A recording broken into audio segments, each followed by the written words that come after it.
Hi everyone, I'm Red and welcome to the Inner Circle.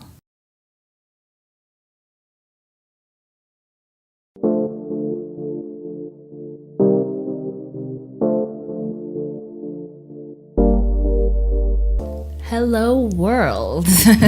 How are you guys doing? Thank you so much for tuning into the very first episode of Inner Circle here on Brands Live. This podcast will be talking to young Black media professionals in South Africa and hopefully eventually Africa, and just sharing our experiences, our opinions on a platform in a way that is usually ignored. Today we are talking to my first ever guest and one of my closest friends, Misa Makwakwa-Masokameng. Wow, you done give them my whole name, but I'm Misa Makwakwa-Masokameng, better known as Misa Narrates. It's actually very weird to hear my name in full when I'm not signing legal documents. But yeah, I am the content manager, or lack of a better word, editor of Slikouronlife. So that's kind of what I do. I started in January. I haven't been here this whole time. It was very much a blogger babes by myself, doing my own thing, and then now you're in the big wigs, actually. Yeah, and that I got is the call. What we have Misa here to talk about. So today's topic is basically going from being an independent content creator to working for a major publishing house. For those of you that don't know, Slikouronlife, where we are today, is one of the country's biggest entertainment sites. I think top 10. Definitely top 10. Average. Before 2 I million started. hits a month? I don't know the metrics personally, but I know that while I was still independent, I referred to the trifecta of hip-hop media, and that was The Plug, Hip-Hop, Slikouronlife, and Hype Magazine. Yeah. That's how I used to refer to all three, so as far as I'm Which concerned. is pretty major for something that started in itself as a blog, basically. Literally. Yeah. Literally. I remember it must have been when I was in 9th grade, when my first year in school here, and I came across Slikouronlife by accident. And back then, Tumblr was huge. Grade 9, grade 10, 11, by 12 it started to die off. But 2011, 12, and 13, Tumblr, if you didn't have a Tumblr, then you weren't that girl. Yeah. And I came across theirs, and I remember, initially thinking to myself, this is a whole publication. Why does it look like a Tumblr?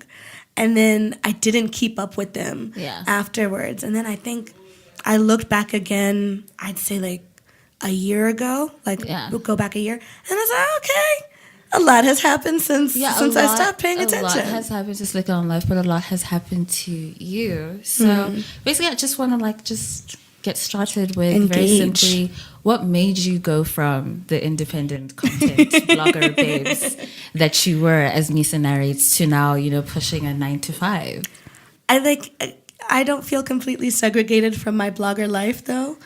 Partially and probably because I get to work as a blogger here, just an in-house one and not a freelancer or whatever. So I graduated in 2017, and I got my degree, Bachelor of Arts. What was that thing? Bachelor of Arts, triple major in political science, history, and French. So back when I started it, I literally didn't have grandiose plans of being a what's it called? An editor, No, media girl. I never wanted to be a lawyer or something that needed international studies. And then in 2016, I happened to come across this Live magazine internship program. I sent it to all my blogger friends. I was like, hey, you would do so well. It would help you so much, because I was still studying. And then I didn't hear back from any of them. So I was like, okay, let me zala this bun quickly and send an application. And then I found out that, boom, that was that. My first editor was Sabelom Kabela. And at the time, I didn't realize who he was or what he meant in this industry. And Can you imagine? Dude, and then I got out and I was like, oh damn, okay, so all right. I was so Live Mag was your first introduction to publishing media this way. life, which is actually for a lot of writers. What do you think the biggest difference is between being an independent content creator and working for mass media? Budget. I'm gonna be straight with you. I'm gonna be straight. Like, there's budget to execute so much more, right? Like, there's actual money for your ideas when you're working independently. Yeah, the only currency you have is your name. Yeah, that's it. Yeah. And then I think I shouldn't just say budget, but you still need to have a great name even in mass media or when you get into a publication of any kind. Because if the publication you have, is a bit shaky with regards to their reputation with artists or whoever you deal with. Or just their brand positioning, actually, then it can, even if you bring a good name to the table, the association for some people is uncomfortable. Or you, as the former independent person who's joined a company, could be, the problem. You come with a tarnished name, with scandal, with this, that, and the third.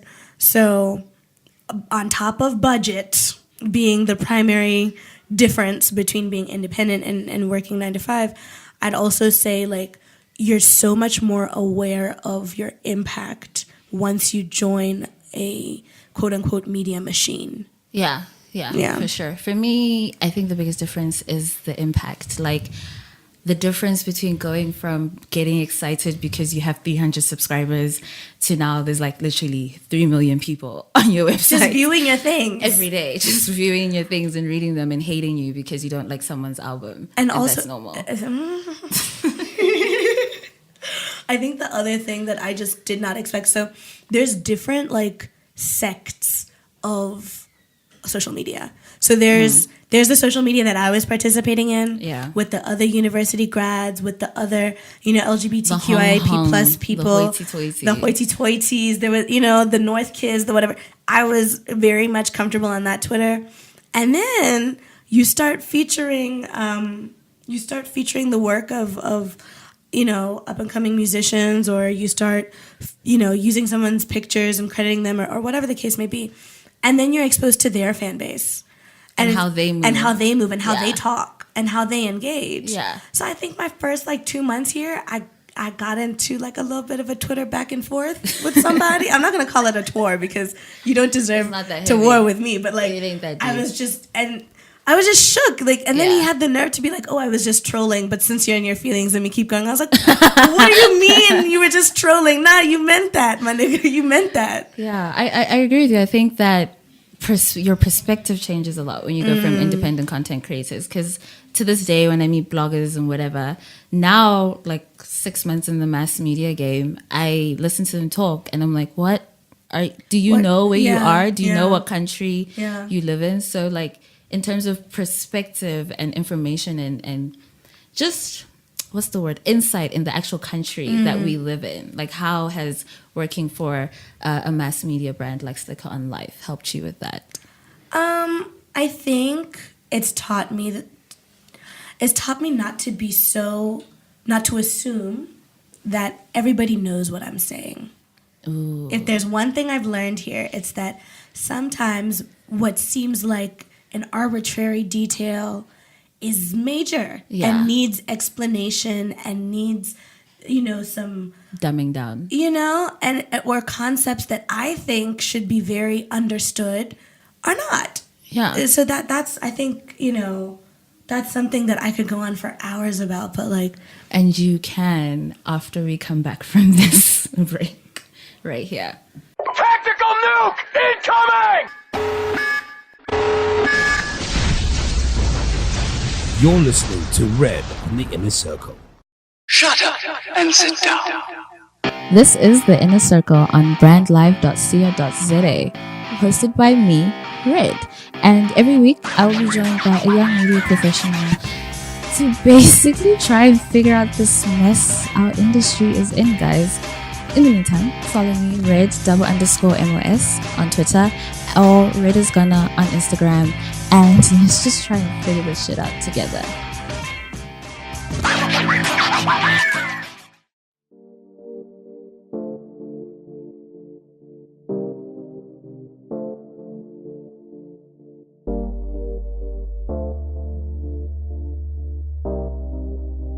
You're listening to a brandlive.co.za podcast.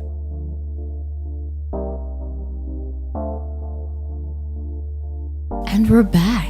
with Misa. So before the break, we were talking about the difference in how people consume content, and how it's so important to really over-explain sometimes concepts that to you personally should be obvious. Can you give us examples of that? Oh, wow.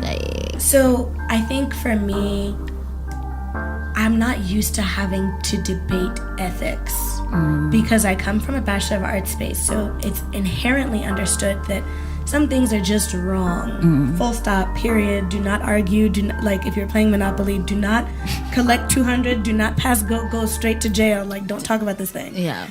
And one thing that I've learned working in media, and particularly working in close proximity to South Africa's arts and entertainment industry, is that things like that's a bad look. When somebody does something and then we have to determine whether or not to run the story, the conversation around that's a bad look, or that's brand suicide, or that's those types that's of messy. That's messy, When I was working by myself, if I didn't like a story, it didn't get run, period. Yeah. I said no. I said it was as if it didn't happen. Yeah. Whereas now you have here, 6 other people. There's someone else that's like, nah, but it's not so bad, and da-da-da. There are certain names in there are certain bylines, certain stories that you will never see my name appear under. Yeah. And it's a running joke in this office because the list grows every month because nobody in the industry seems to know how to behave. That's a whole other podcast. So just the thing, trying to maneuver maintaining my brand and what I stand for, and at the same time respecting Slikouronlife and understanding that I'm here now. Yeah. So I can't walk in the spirit of, but I'm an independent blogger, da-da-da-da-da. Yeah, because I'm here. I'm part of a team. I'm part of an ecosystem. And as much as I might bitch about it on occasion, this was a good move for me. Yeah. I think I'm learning that as well, is that there's a lot behind the glass doors that you don't see when you're an independent creative. Ethics is one of them, integrity, and just there's a lot of shadiness in media that you were never expecting. Okay, maybe in your line of work, but in mine, I work in close proximity to hip hop. Okay, the history of this genre is shady. Yeah. so true. The history is inundated with bad behavior and people doing things on the sly, etc. Yeah. It's, I think, about finding a way to give South African consumers the best content and the content that they actually need, not just what they've been convinced to enjoy. That brings me to my next point. I think a lot of things, especially for us young people in mass media, we really want to up the quality of content. But it's everyone around you is comfortable with being completely terrible. I mean, I'm not going to say terrible. Not you specifically. But no, even some of my peers. The peoples. They're okay with churning out trash content that just because it has high numbers, it doesn't have high value. And for me personally, I always say that poor people deserve nice things. And I don't think it's fair that, you know what I mean? I don't think it's fair that just because we are catering to lower LSMs, younger Black youth in, rural areas, that it's okay to not educate and not empower them. Or even that so we're not at your Pulitzer Prize winning publications, granted. However, in my experience, and even linking back to my studies, a lot of the problems that I note in our social communities have everything to do with the lack of information and transparency. So even with before even getting into politics, but I am a firm believer, if you don't know what happened before, you don't know what to correct in order not to do it again. So if I don't tell you what happened in the past, make it make sense, and then give it to you again, the same thing will happen again. In media, it's the same. Yeah. If I don't tell you where a particular artist comes from and what their missteps were, chances are you're going to make the same mistakes. Exactly. So I've got just this narrative. In 2019, there are certain record labels that you should not sign to. Right? In 2019. Right? If there was no information. But at the same time, artists don't want to tell exactly what happened. And if they do, it's never on a mass media it's to their followers. It's to their followers. And so it can get lost. I'm not going to follow every rapper in the country. I must now scroll every day and check why you fired your managers. Like, no, that's a bit much. Yeah, you're right. So I think, the education bit is equally important, but it's also, guys, it's a money game. It's literally a money game, and I can't stress that enough. We can have visions and ideals, etc., and passion up the yin, but at the end of the day, also, client needs to be made happy, right? Yes, it's the client. If you're working for a client, or if you have a client needs to be happy. If client says, we want the most uninviting, bitchy, easy content, and then you find out that their budget is minuscule, and that's me applying the nicest word that I can use, a minuscule budget. For those of us that don't know what minuscule means. Oh, you mean little? Okay. Yes, a little. So yes, the tiniest budget. The tiniest. But yeah, let's get into that, because a lot of people would see a Slikouronlife or just like mass media and not realize that they depend on actual money being spent from sponsors. So there's certain things that you can't say about certain people. Hence, I haven't said which record label you should not be signing to, but if you read Slikouronlife, then you know. I work for a completely different types of publication. I could do that. What have you, like, between the client and publication relationship, like, what have you learned? What is an observation that kind of was like, oh, shit? It's weird because even before I joined mass media, I had my own clients. And I think the beautiful thing when I had my own clients was that I came in as a consultant. Yeah. So everything that I said was bond. Yeah. You could dictate, I could be like, set your own this terms. Is best practice. Yeah. This is what you should do. But when you start working with bigger clients, when you start working with multinational clients, they have functional operations in different countries. So you are just a stop. Yeah. Like one stop and then you're just an email address. You're just an email address, right? And granted, there might be a beautiful relationship between, a publication and client, but at the end of the day, the fact still remains is that you are just one service provider. You could be easily dropped and replaced, and we've seen it happen. Yeah. The big thing to have to learn, though, is really just how many times I have to repeat myself, or how many times anybody has to repeat themselves to either make sense of what client is saying or have client understand what you're trying to say as a publication or as an agency, for lack of a better word. Yeah. I come in my house, my mama said, be great, be brief, be gone. Yeah. And that doesn't work in client service. Yeah. You can be great, yes. Be brief, don't do that. Yeah. Don't do that. Explain yourself. Be gone, you're never gone from client. If client calls you at 11 p.m., you better pick up the fucking phone. If client says, you're working, etc. over the weekend, you better. But that's not just like client. I think also coming in as independent and then joining a 9 to 5, I always felt like my place of employment was my client. And you make sure that as the employee there, you service your client and you give them your best. So the big thing really is just learning teamwork. I think that's been teamwork and lines of communication and email and like documenting everything. Yes. Yeah, that's been a big lesson, not just like client publication side, but also just from a employee to employer. Yes. And there's a specific word that I'm looking for. But I hate that term, under promise and over deliver. Yeah. I hate that term. So I get it. I don't say anything. All I say is like, let's be realistic. I think that's how I open a lot of my conversations. Get the job done. Let's be realistic. What is actually possible? Yeah. And having everyone understand what is feasible and doing your utmost best to reach that. And when you see that it's going to shake and you can't, communicating in advance. And I think that's the brilliance of being in a 9 to 5, that you've got other minds to kind of work off of. Yeah. You have a whole group to learn from as well. It's no longer just it's me, my time, my money, my resources. You don't have to beg, borrow, and steal as much. You don't have to date a photographer to get nice pictures on Instagram. There's no training your boyfriend anymore. You literally have a video department. We have so many photographers next to their blogger girlfriends. Shout out to you guys for building careers off of that shit. We love the content. But yeah, so not to put anyone on blast here, don't worry. Okay, so you being as young as you are and as skilled as you are, far. What do you think you've been able to bring to Slikouronlife? I think it would be really hard to see based on like the website out of homepage, because quite frankly, content goes out every day. So you can't say, oh, that's definitely Misa's work, or that's definitely this, that, and the third.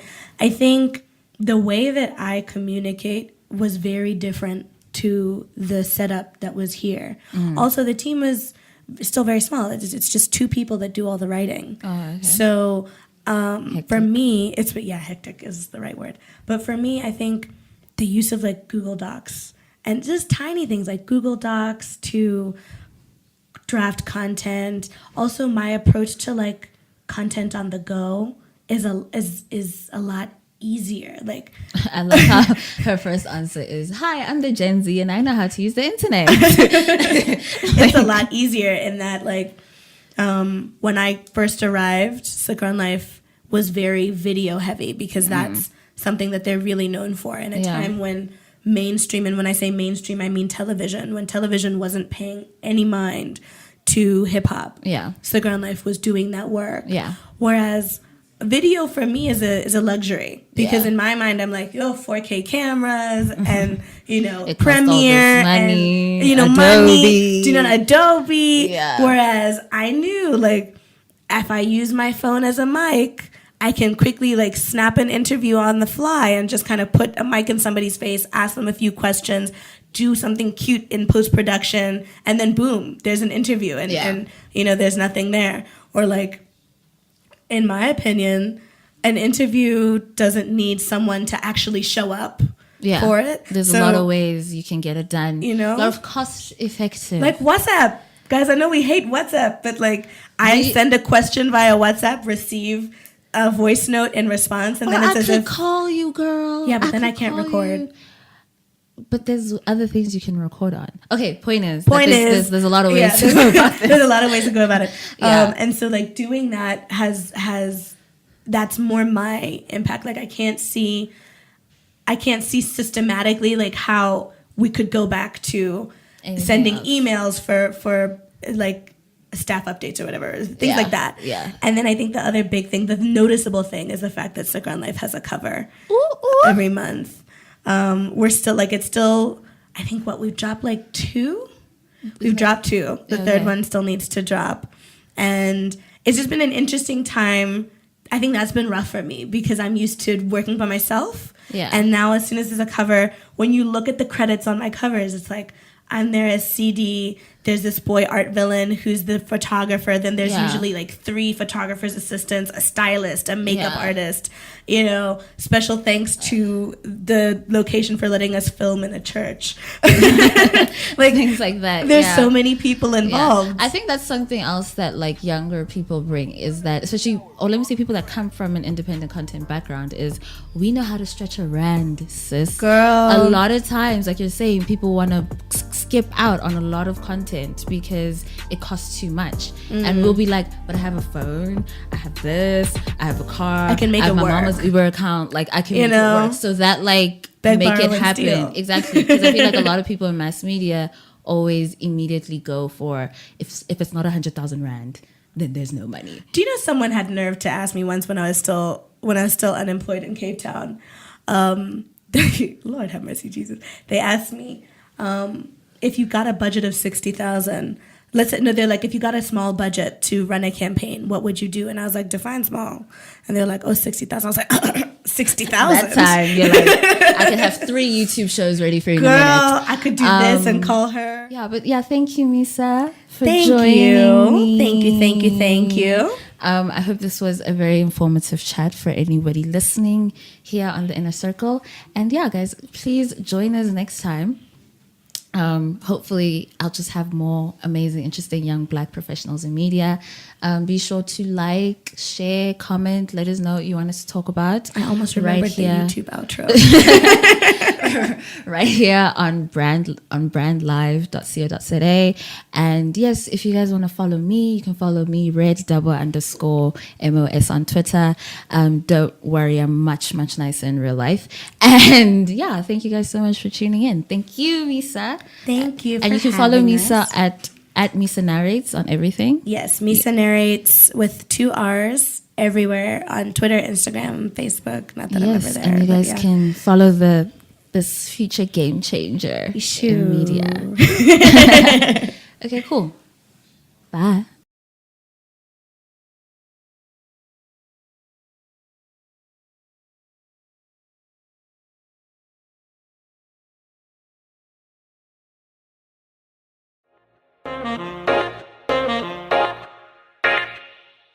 Podcasting, the practice of using the internet to make digital recordings of broadcasts available for downloading to a computer or mobile device.